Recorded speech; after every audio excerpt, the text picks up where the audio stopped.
Mi nombre es Patrocinio García, yo trabajo en una supervisión escolar, soy asesor técnico pedagógico y específicamente en este momento estoy en la cuenca del Papaloapan, trabajando con unos colectivos de Oaxaca. Bien, bueno, yo podría decir que es innegable que en las normales, donde yo estudié, por ejemplo, Freinet estaba presente, y algunos maestros trabajábamos algunas experiencias con ellos y en algunas veces como practicantes pues los llevamos también al aula. Pero nosotros en el caso del magisterio oaxaqueño, de la sección 22 a la cual pertenezco, y soy miembro de la CENTE, de la Coordinadora Nacional de los Trabajadores de la Educación, en 1980 se da la democratización de nuestra sección, que eso son, en México se llaman secciones. El Sindicato Nacional, que es un sindicato pro patronal, y en ese momento se acomoda, pero ha sido un sindicato charro, un sindicato blanco. Y entonces la sección 22 buscaba democratizar y que sus dirigentes fueran electos por las bases, como hasta ahora lo hacemos, y buscando efectivamente un sindicato de clase. Pero entonces de repente nos motiva y reflexionamos en torno a cómo podemos estar democratizando nuestro sindicato, pero cómo democratizamos nuestras aulas. Y eso entonces implica que tendríamos que buscar cómo empezar a discutir propiamente el qué hacer en las aulas bajo una lógica ya no que del planteamiento de la oficialidad, ni tampoco bajo este maridaje que existía o que existe todavía incluso en estos momentos. Bueno, se acomoda al Sindicato Nacional.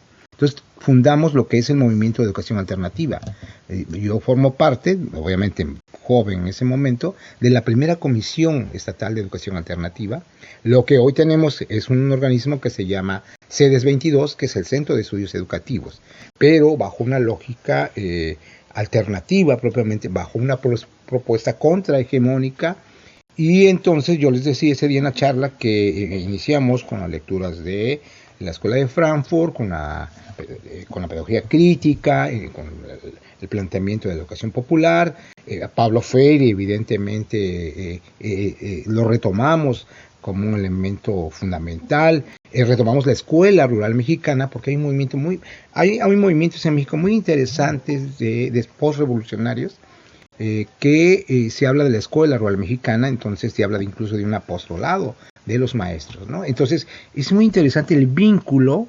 Me recuerda mucho la escuela del maestro Benajes, porque como los compañeros iban a comunidades lejanas, pero además eran el todo ahí, ¿no? Eran los que mediaban en los conflictos, los que la hacían de abogados, de médicos, incluso en ahí le llaman autopsias, que propiamente puede ser necropsias, que es lo correcto es la necropsia. Es decir, voy hasta ese extremo porque era la función del docente. Es decir, y se va perdiendo tanto la mística como tal.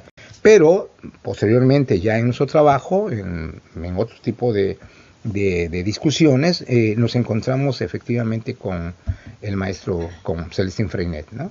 A nosotros nos toca como colectivo, construyendo la otra educación, conocer el MEPA, a invitación de la doctora Tere Garduño, y nos vamos integrando poco a poco a esa estructura o a ese colectivo, pero como parte también de colectivos que ya tenemos en la región y en otras partes del estado.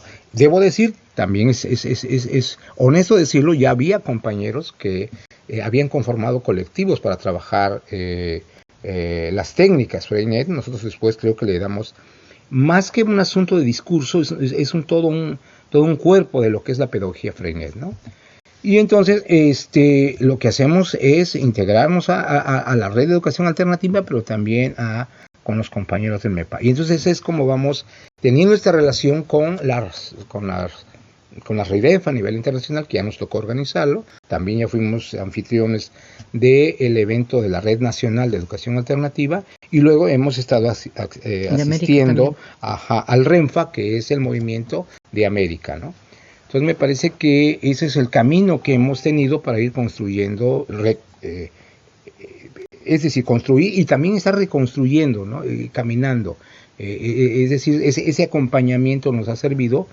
Y bueno, una característica, que pueda aclarar compañera, una característica que tenemos es como en el debate que hemos tenido, no estoy entrando ya a la valoración del evento, Pero en el debate rico que hemos tenido es cómo, independientemente de la ley que está establecida, cómo tú mantienes tu autonomía y tu autogestión. Y eso me parece que es más allá de lo loable, es cómo podemos caminar sin un compromiso que te ate a que estés respondiendo a de repente intereses no tan plegados a la educación, sino aparentar, suponer, hacer que sea la figura de algún funcionario. No, me parece que tiene que ser muy radical el planteamiento de cómo organizarte, y hay mucha posibilidad. Las maestras y los maestros, lo comentaré más al ratito, tienen un gran potencial, porque en nuestro país, durante toda la historia de posrevolucionaria y un poquito más, ya entrando el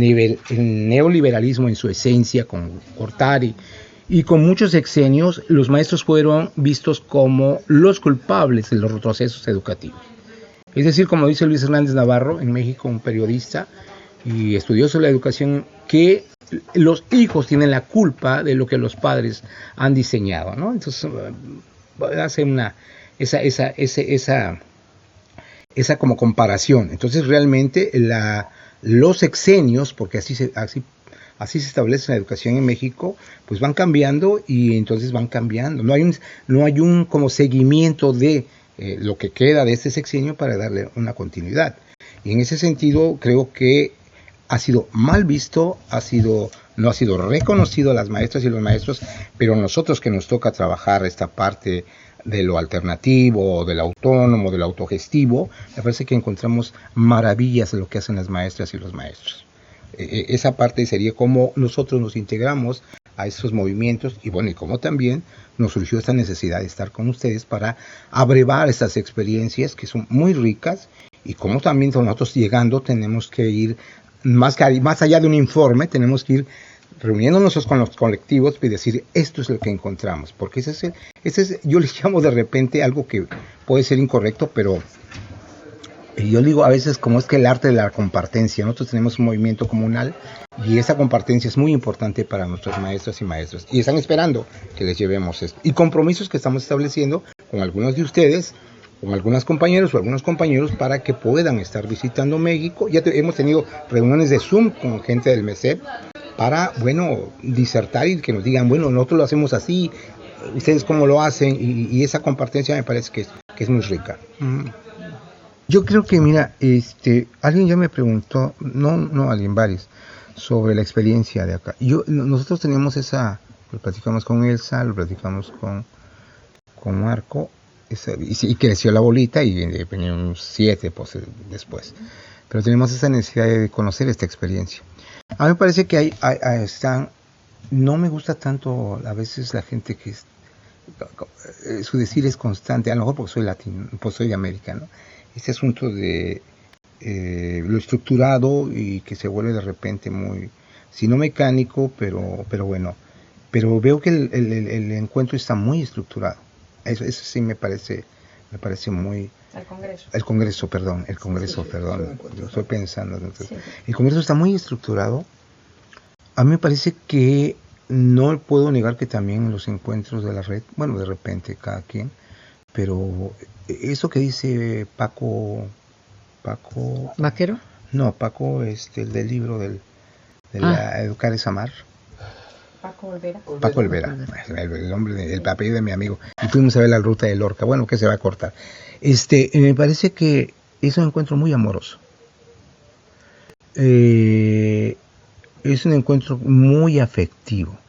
Y me parece que eso hay una necesidad en el ser humano y en las maestras y maestros. Creo que ha sido muy marginado este aspecto de los encuentros, y como escuelas, de repente te vuelves islas, cada quien en su salón, y son islas. No hay colectividad. Entonces me parece que es muy colectivo. Creo que uno de los elementos que nos pega todo en cualquier evento, con todo el respeto lo digo, son los tiempos. Y esos tiempos tenemos que respetarlos. Pero también hay mucha posibilidad de debate. Nosotros platicábamos con algunos compañeras y compañeros que podemos dilucidar muchas cosas acá, podemos discutir muchas cosas acá, pero alguien se preguntaba, ¿y qué voy a hacer el lunes con mis maestras, con mis niñas y mis niños? Y eso es el asunto de la praxis propiamente. Entonces, yo entré al taller de La Paz porque estoy previendo que va a haber un encuentro nacional en donde vamos a hablar sobre cómo hemos vuelto común la violencia en nuestro país y en muchas partes del mundo. Israel, con tanta riqueza y todo, le parece a su sociedad que la violencia es algo normal. Bueno, digo para no ahorcarme como México, sino que entonces por eso estoy en ese taller, porque tengo que discutir elementos con mis compañeros de colectivo y ver qué taller podemos implementar para estar discutiendo esta temática que nos lleva a llevar a otros. Es decir, yo vine también por esa necesidad Me parece entonces también que el documento que ustedes emiten, vuelvo a repetirlo, lo leí a pie puntillas, es buenísimo, porque no se queda en esto que le llaman en el infantilismo de izquierda, se queda con esa lógica muy como yo peleo a veces con algunas gente, ya discutimos esa lógica romántica de las cosas, ¿no? Y todo aquel que se diga revolucionario es amoroso, pero porque va acompañado de una crítica, va acompañado de un debate, va acompañado de una discusión, no es nada más como verlo nada más de lo más bello del mundo. Entonces me parece que este encuentro nos permite ese debate, nos permite ese aprendizaje de qué voy a llevar. Yo estuve viendo la cuestión de la programación y eso ya lo bajaré y lo anotaré y emitiré un documento o una charla con el equipo del colectivo para trabajarlo con las maestras y los maestros. Entonces se me hace realmente, puedo decirles, más allá de decir me sorprendió, no, me ha agradado cómo hemos ido, no hemos faltado a ninguno de los espacios, porque ese es un compromiso que tenemos. Y eso también tenemos que ser honestos, es un asunto autónomo. Nosotros tenemos que cubrir lo que tengamos que cubrir y recibimos la solidaridad. Y también ese es un gesto importante. O sea, recibir en España un gesto solidario me parece que es abrazarte en otra parte del Atlántico, ¿no? Y eso no lo debemos perder. Nosotros cuando planteamos la RIDEF, cuando planteamos algunos talleres, también tenemos ese gesto de solidaridad con la otra y el otro, porque tenemos que encontrarnos y caminar juntos, porque estamos buscando, los unos acá, los otros allá, una educación que incluya, una educación que emancipe, una educación más allá de lo contestatario, que proponga. Y qué bueno que me acuerdo de este asunto de la tierra. Nuestros pueblos originarios tenían un respeto indiscutible por la tierra. Entonces cuidaban de la tierra. Y allá en México le llamamos la madre tierra, porque pues es la dadora de vidas. Todas nuestras culturas tienen ahora sí que también sus leyendas, mitos y ritos con respecto a la tierra. Y que ustedes lo tienen bajo otra lógica, pero sí hay buscan una armonía entre el hombre y la tierra. Había un debate en una escuela de una ardilla, y que por qué la ardilla estaba yendo a comerse los almendros, comen mucho los almendros. Y entonces un niño le dice al maestro, pero ¿por qué lo está usted corriendo? No, pues porque dañan y se comen el almendro y nos vienen a invadir nuestro territorio. Y la respuesta del niño es, no, nosotros invadimos el espacio de ellos, ¿no? Entonces, ¿cómo vamos armonizando? No es sencillo, pero sí también tenemos estas prácticas hubo un debate ahí, perdón que me vaya esto con Lupita, que lo dijo clarito. Bueno, vamos a hacer en la escuela, a ver quién recoge más PEC. Lo PEC es el asunto de el plástico de las botellas. PET. No, Pepe no. Pepe no. Pepe le puso la PEP. Entonces, ella dice, bueno. ¿Por qué vamos a premiar a los que están juntando el PEP? Uh-huh. Lo que tenemos que hacer es utilizar menos PEP y no contaminar. Estamos como una alegoría hacia la contaminación, pues. Entonces, cosas y talleres como estos estamos implementando, no tirar basura, se han implementado el asunto porque México no necesariamente estaba así, el asunto de separar la basura, y yo creo que eso también es necesario, ¿no? Es necesario para nosotros. Pero fíjate que nosotros cuando cada ciclo escolar, iniciamos con unos talleres de actualización, los TEAs en México. Yo te hablo a nivel general, a nivel de sindicato. Independientemente de cada quien en sus colectivos hace lo que hemos platicado. Y me acuerdo que de repente invitaban a especialistas. Pero hubo uno que de repente dijo, en la pandemia por cierto, fue vía Zoom, dijo, bueno, ¿qué cosa quieren que yo les enseñe? Yo soy investigador, no soy profe. O sea, los especialistas en realidad están ahí con ustedes. Y uno de los debates, Elsa, con el sector donde yo estoy, porque sector, zonas y escuelas, es qué hacíamos en la pandemia como colectivos. Cómo en Zoom, con copias, con visitas domiciliarias, con 2, 3 niños niñas y niños se fueron a la escuela, a la casa de la maestra, ¿cómo le iban a enseñar para leer y escribir a las niñas y los niños? A larga distancia o en la pandemia. Perdón que ponga este ejemplo. Y entonces una de las angustias del jefe de sector, así le llamamos ahí, jefe de sector, era ¿a quién invitamos? Y luego en el Zoom le dije, ¿cómo que a quién invitamos? Pues a los maestros de primer grado, a los maestros de segundo, a los de cuarto, de los quinto, de sexto, los multigrado, para ver cómo lo están haciendo o cómo le piensan hacer. Pues si te invita el investigador, pues va a decir, yo pienso que la teoría dice que... No. Entonces eso también que hacen ustedes enriquece. Pero no quiero salirme del tema que plantea Elsa. Yo me quedé impresionado con el número de libros que han impreso, la verdad.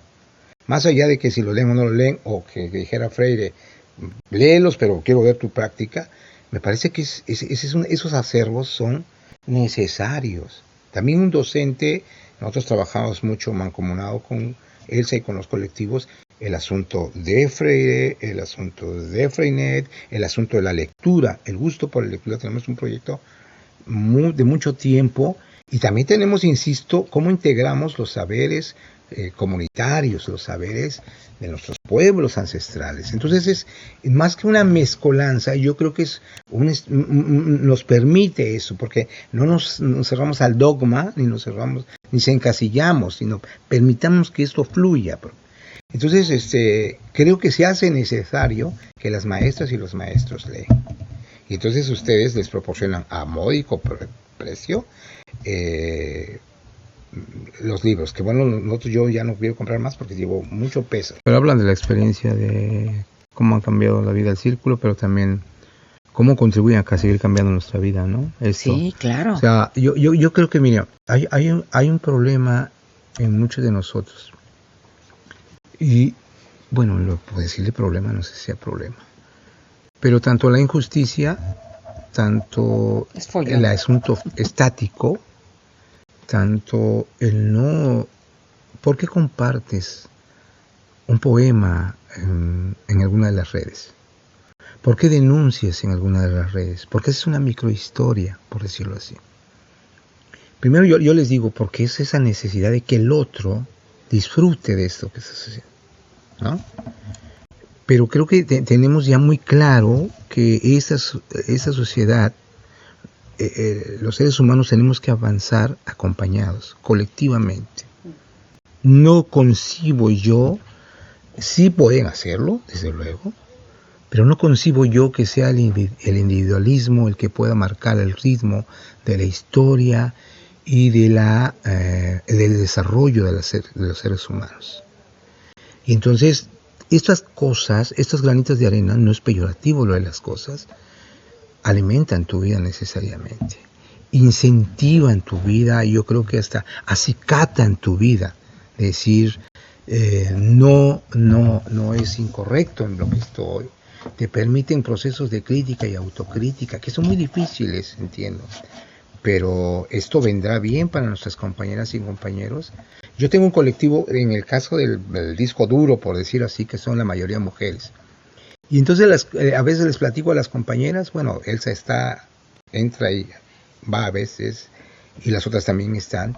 Cuando te dicen, ¿por qué tú te vas a ir a tal evento y no nos estás considerando a nosotros? En el caso de la pandemia, yo voy, no, pero es que tengo peligro, que nos puede pasar algo. Bueno, pero yo te voy a ir, ¿y a ti quién te autorizó que vas a ir?